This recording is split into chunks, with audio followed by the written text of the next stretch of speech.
She thought she hit the jackpot, but she never knew the ticket wasn't hers. The front door slammed so hard the frame rattled, the kind of sound that doesn't just close a house, it closes a life. I stood there on the porch, a duffel bag at my feet, rain soaking through my shirt in seconds, and my wife, Rebecca, looked at me like I was already gone. "Take your stuff and leave," she said, her voice calm, almost bored, like she was canceling a subscription she didn't need anymore. No hesitation. No second thought. Just like that, after 12 years of marriage, I was out. I didn't argue. I didn't raise my voice. I just picked up the bag. Because the truth is, I had already seen this coming. Just not like this. Not this fast. Not this clean. The rain hit harder as I stepped off the porch, each drop cold against my skin, but I barely felt it. My mind wasn't on the storm. It was on what had happened 3 hours earlier. Rebecca had been shaking when she walked into the kitchen, her phone in her hand, eyes wide like she'd just seen a ghost. "Ethan," she said, breathless, "I think I just won." I remember the way the words hung in the air, unreal, too big to process. She turned the screen toward me, numbers lined up perfectly, every digit matching. $500 million. $500 million. The kind of number that doesn't change your life, it replaces it. For a moment, I thought we were in this together. That this was our story. Our luck. Our turning point. I even smiled. That was my first mistake. Because something shifted in her eyes the second those numbers became real. It was subtle at first. A pause. A silence that didn't belong. Then distance. Cold, fast, like a switch flipping behind her smile. By the time the sun went down, she wasn't the same woman I'd built a life with. She was someone else. Someone who looked at me like I was a leftover from a life she didn't want anymore. "I've been thinking," she said later that night, standing across from me in the living room, arms crossed like she'd already made her decision. "This changes things."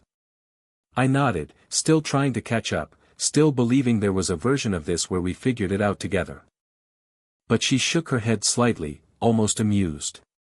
"No," she said. "This changes everything." And that's when I understood. Not the money. Not the number. Her. I understood her. 12 years. And I was just now seeing her clearly. I didn't beg. I didn't ask questions. Because deep down, I knew something she didn't. Something I hadn't said. Something I hadn't needed to say. Not yet. I adjusted the strap on my shoulder, stepped off the curb, and walked into the rain like a man who had just lost everything. But here's the part she didn't understand. I hadn't lost a thing.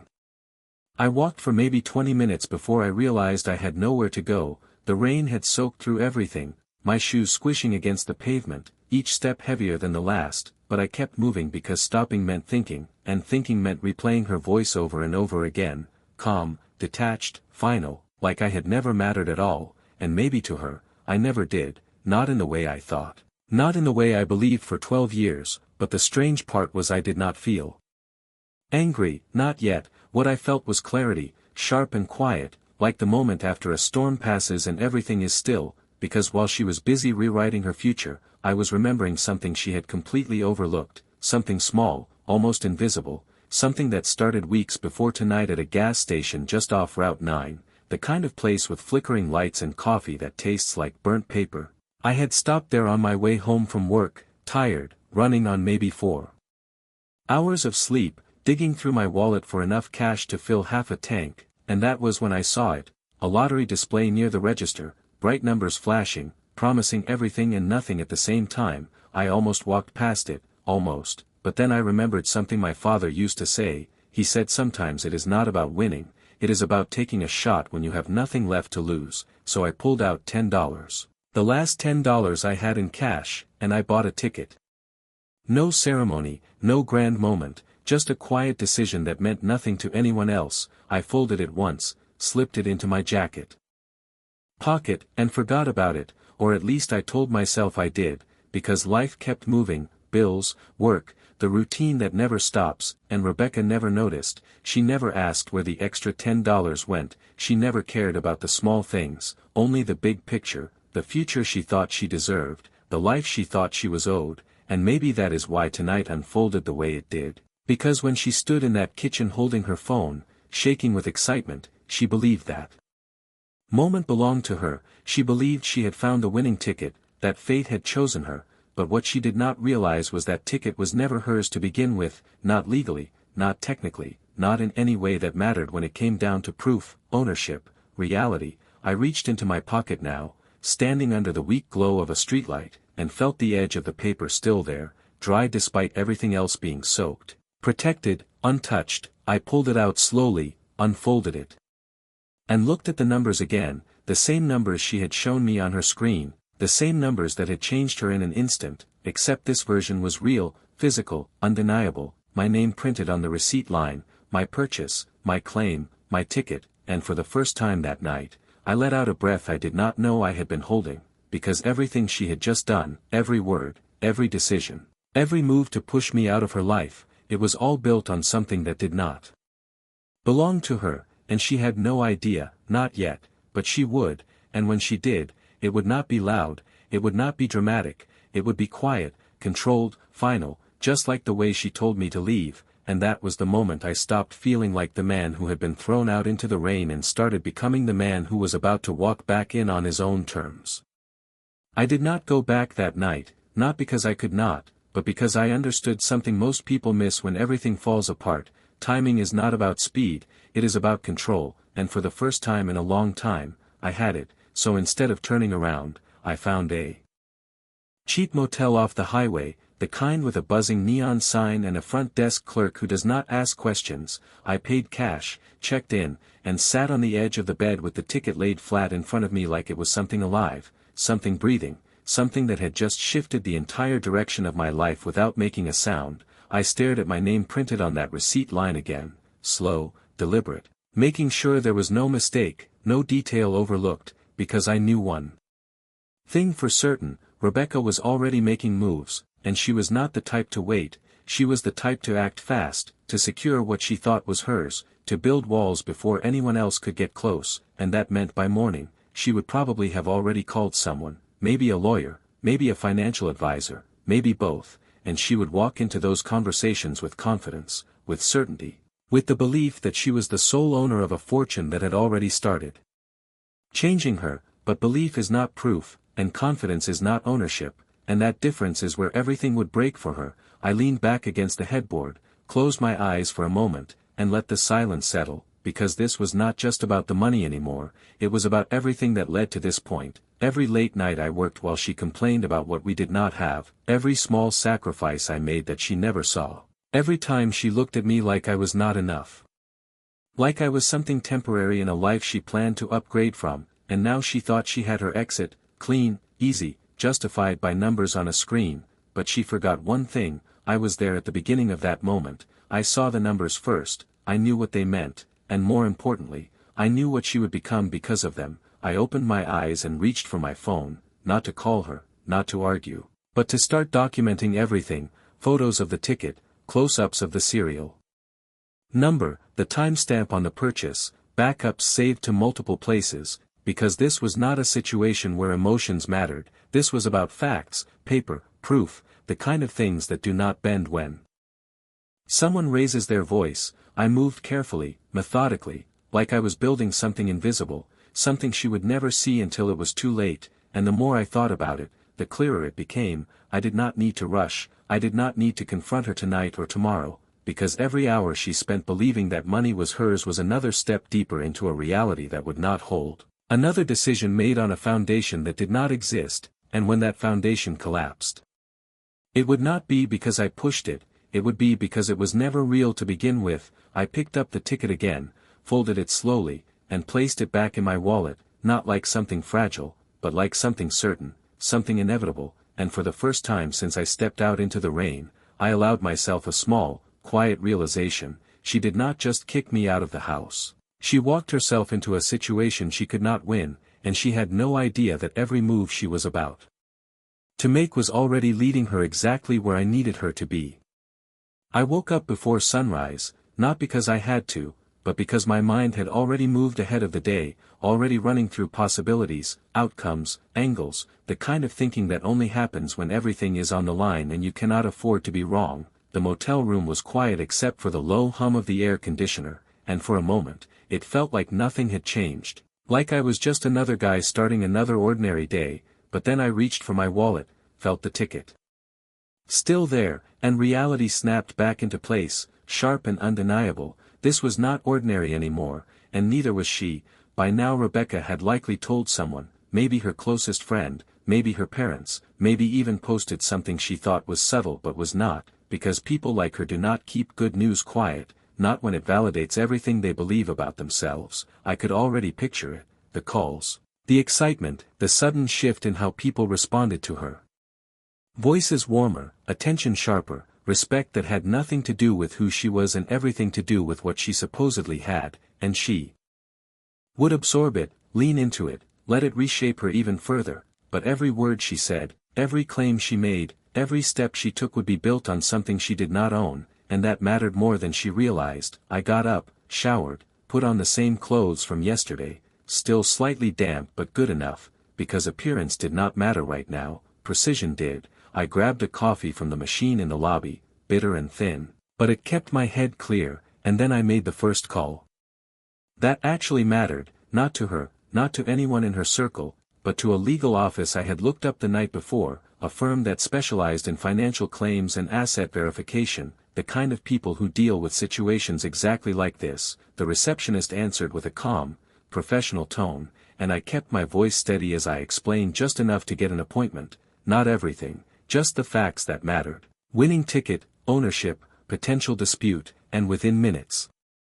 I had a time set for later that morning. I hung up and sat in the car for a moment, hands resting on the steering wheel, feeling something settle inside me, not anger, not even satisfaction, just certainty, because this was no longer about reacting to what she did, it was about moving ahead of it, controlling the pace, the narrative, the outcome, and she had no idea any of this was happening. No idea that while she was probably celebrating, planning, imagining a future without me, I was already putting pieces in place that would define exactly how that future unfolded. I drove across town, past familiar streets that suddenly felt distant, like they belonged to a version of my life that had already ended, and when I pulled into the parking lot of the office building, everything looked clean, quiet, professional, the kind of place where decisions are made in silence and outcomes are decided on paper. I walked in, checked my name at the front desk, and waited, watching people move through the lobby, each one carrying their own story,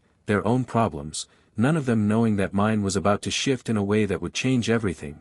When they finally called my name, I stood up, straightened my jacket, and followed the assistant down a narrow hallway, each step steady, measured, because this was the moment things stopped being private and started becoming official. And as I sat down across from the attorney, placing the ticket carefully on the desk between us, I realized something simple and absolute. Rebecca thought she had already won, but the truth had not even entered the room yet.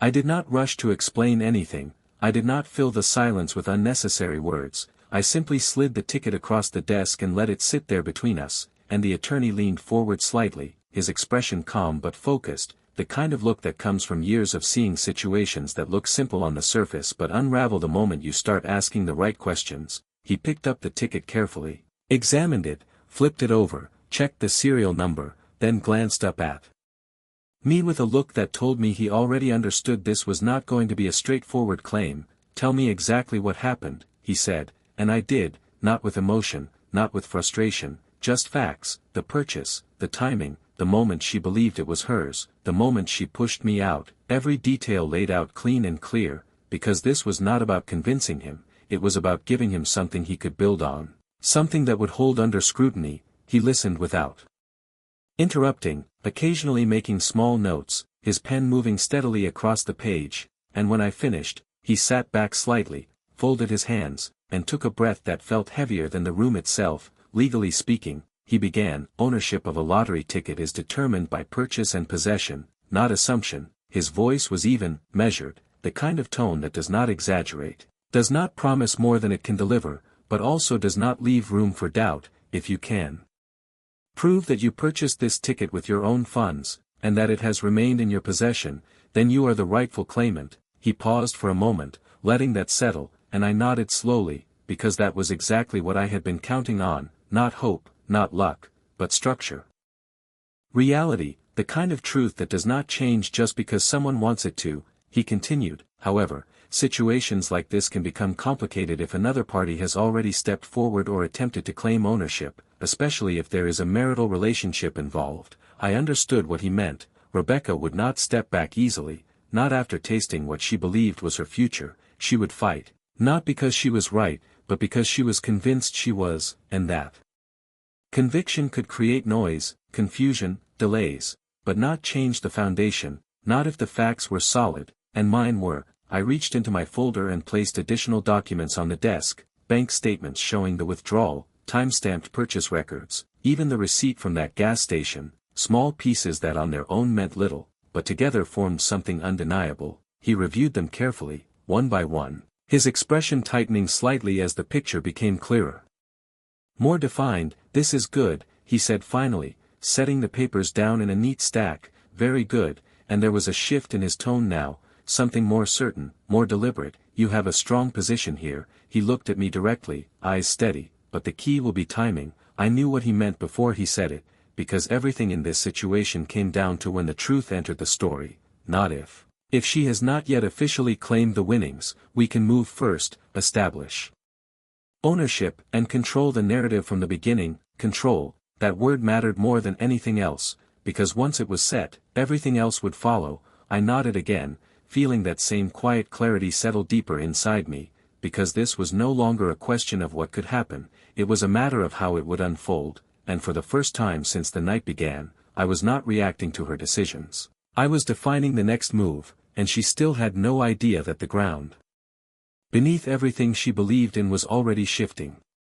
I did not hesitate after that, because hesitation is what loses control, and control was the only thing that mattered now, so I nodded once and told him to move forward, no delays, no waiting, and within minutes he was already outlining the steps, precise, efficient, like this was just another case on his desk, but for me it was everything. He explained how we would file the initial claim, how we would establish ownership before any competing narrative had time to solidify, how documentation would be submitted in layers, each piece reinforcing the next, and as he spoke, I realized something important. This was not about confrontation, it was about sequence, about being first, about placing the truth in the system before anything else could distort it, and once that happened, everything Rebecca believed she could build would start to crack under its own weight. I signed what needed to be signed, authorization forms, representation agreements, each signature steady, controlled, no emotion, just intention, and when I finished,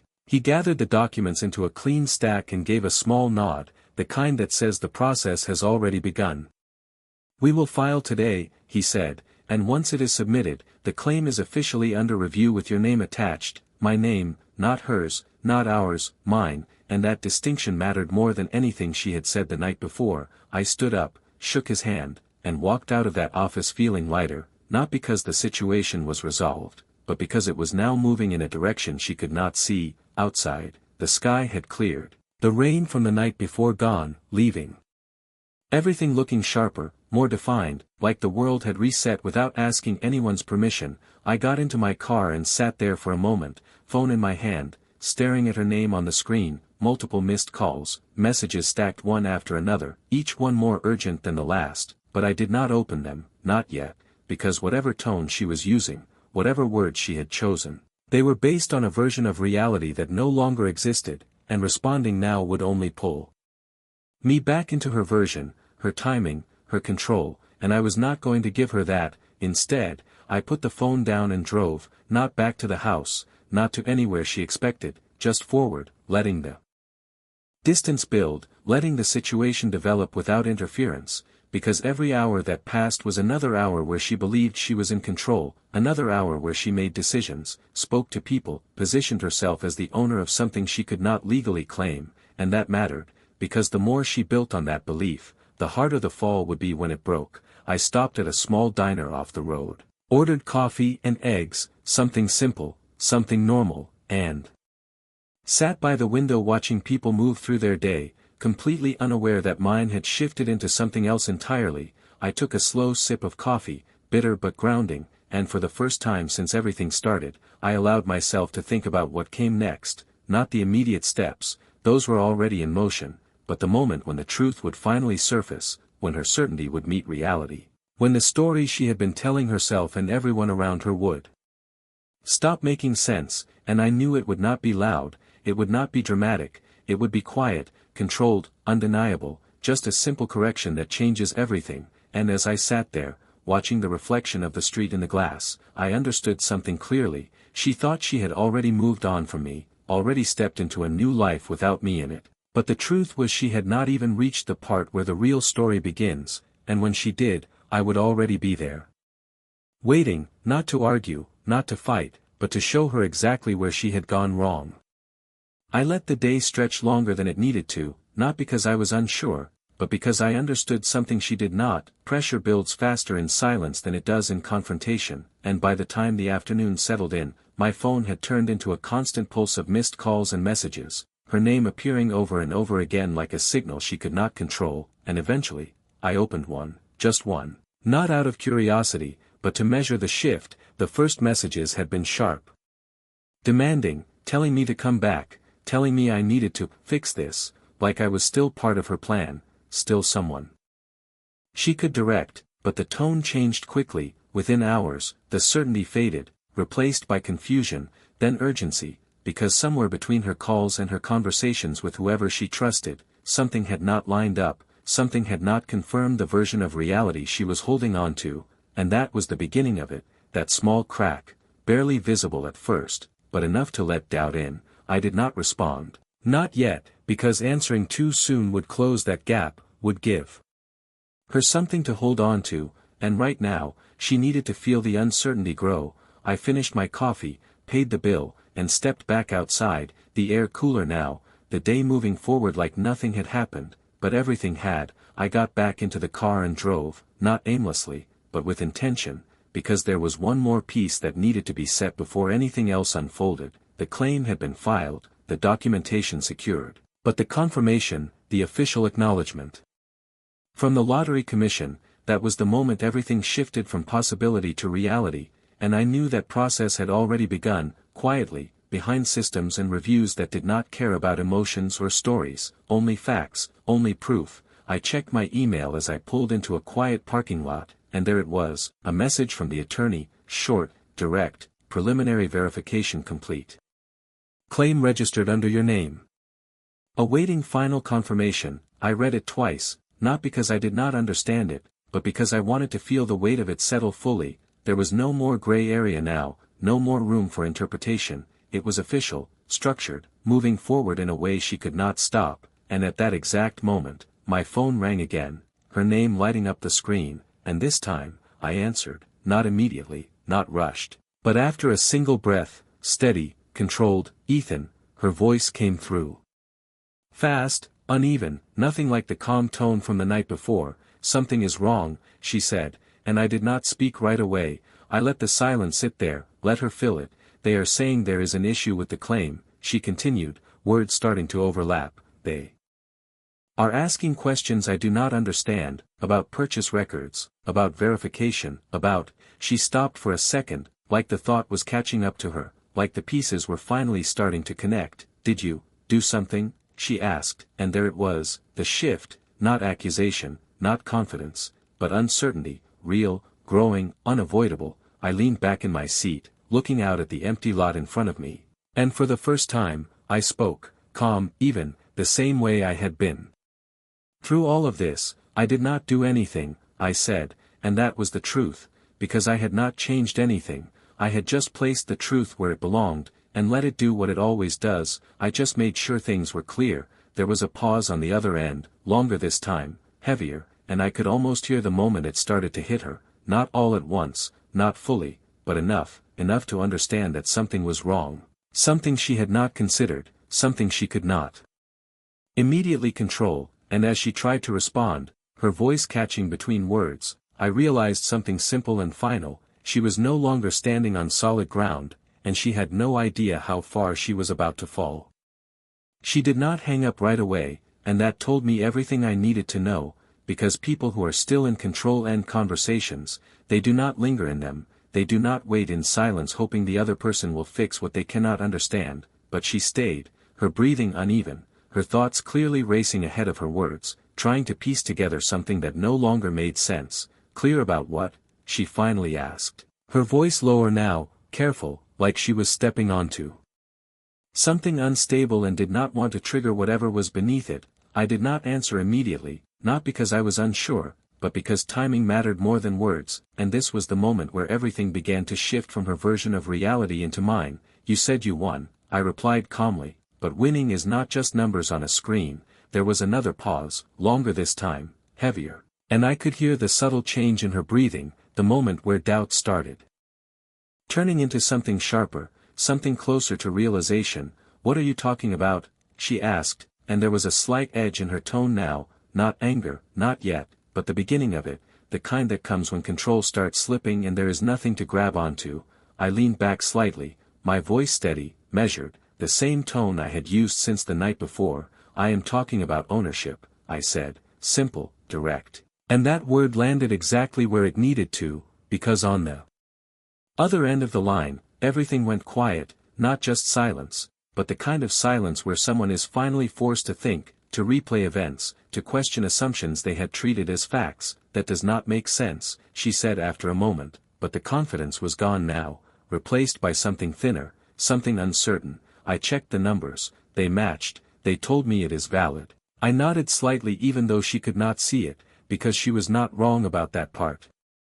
The numbers were real, the ticket was valid, but validity is not ownership, and that distinction is where her entire situation was about to collapse. The numbers matched, I agreed, but the ticket you showed them is not the one that matters. I let that sit for a second, just long enough for it to start forming in her mind, not fully, not clearly, but enough to create pressure. What do you mean? She asked. And now there was something else in her voice, something close to fear, not dramatic. Not loud, but present, growing, undeniable. I took a slow breath, not because I needed it, but because this was the point where everything shifted completely, where there was no going back to the version of events she had built for herself. I mean the ticket that was purchased, the one that is registered, the one that the claim is being verified against, I said, each word clear, deliberate. That ticket is under my name. And just like that, the silence on the other end changed again. It was no longer confusion, no longer doubt, it was realization, incomplete but forming, the kind that spreads slowly before it hits all at once. That is not possible, she said quickly, almost automatically.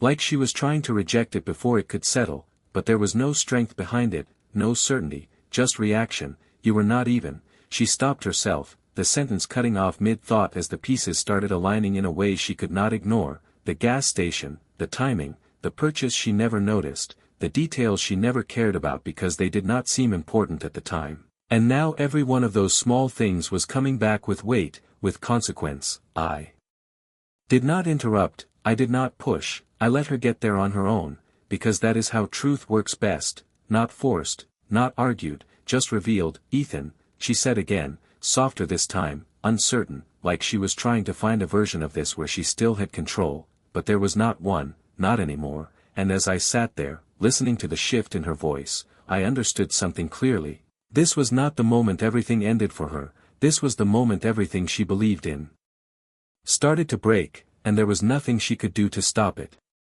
She did not speak for a long time after that, and I did not rush to fill the silence, because some realizations need space to land, they need room to settle, to spread through every assumption, every decision, every word that was built on something that was never real. And when she finally spoke again, her voice was different, not sharp, not confident, but quieter, like she was trying to understand where everything had gone wrong. Ethan, we need to talk about this, she said, and I almost smiled, not because it was funny, but because of how predictable it was. The shift from control to negotiation, from certainty to reconsideration, it always follows the same pattern. I looked out through the windshield, watching a car pass slowly in the distance, and answered calmly. We already did, I said, simple, direct, and there was a pause again, heavier this time, because she knew what I meant. She knew that conversation had already happened the moment she told me to leave, the moment she decided I was no longer part of her future. I did not know, she said quickly, almost defensively, like that would change something, like lack of awareness could undo the decisions she had already made, but it does not work that way, not in real life, not when consequences are tied to actions, not intentions. You did not ask, I replied, not accusing, not emotional, just stating the truth the way it is, and that landed harder than anything else, because it was not something she could argue with, it was something she had to accept. And I could hear it in the way her breath caught slightly, the way her next words came slower, more careful. So what happens now? She asked, and that question said everything, because it was no longer about what she wanted, it was about what was going to happen regardless of her, and that is where control truly shifts. I leaned back slightly in my seat, my voice steady, unchanged. Now the claim moves forward, I said, under my name. Another silence followed, but this one was different, final in a way the others were not. Because there was nothing left to question, nothing left to reinterpret, the structure was already in place, the process already moving, and she was no longer part of it in the way she thought she would be. Ethan, please, she said after a moment, softer now, the edge gone completely, replaced by something else, something closer to regret. But regret does not reverse direction, it only shows up after the path has already been chosen. I closed my eyes for a second, not out of frustration, but out of clarity, because this was the moment where most people make the mistake of going back, of softening, of letting emotions rewrite something that was already decided. But I was not going to do that, not this time. You made your decision last night, I said quietly, and I respected it. I opened my eyes again, looking straight ahead. Now I am making mine. There was no anger in it, no raised voice, just a calm finality that did not need to be emphasized to be understood. She did not respond right away, and when she did, her voice was barely above a whisper. I did not think, she started, but stopped, because whatever she was about to say did not matter anymore, not in a way that could change anything, and I did not need her to finish that sentence, because I already knew. She did not think about the small things, the details, the pieces that do not seem important until they become everything, and that was the difference between us, always had been. I reached over, turned off the car engine, and sat there for a moment in the quiet, feeling something settle fully for the first time since this all began. Not relief, not victory, just closure, clean and complete. Take care of yourself, Rebecca, I said, and before she could respond, before she could try to hold on to something that was already gone, I ended the call, set the phone down, and stepped out of the car into the late afternoon light, the air still, the world unchanged, but my place in it completely different, because I did not lose anything that night. I simply stopped holding on to something that was already gone, and for the first time in years, I was not walking away empty-handed. I was walking forward with everything that was always mine.